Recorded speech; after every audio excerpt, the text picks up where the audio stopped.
لقد خلقنا الإنسان ونعلم ما توسوس به نفسه ونحن أقرب إليه من حبل الوريد إذ يتلقى المتلقيان عن اليمين وعن الشمال قعيد ما يلفظ من قول إلا لديه رقيب عتيد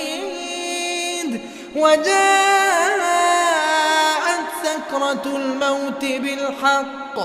ذلك ما كنت منه تحيد ونفخ في الصور ذلك يوم الوعيد وجاءت كل نفس معها سائق وشهيد لقد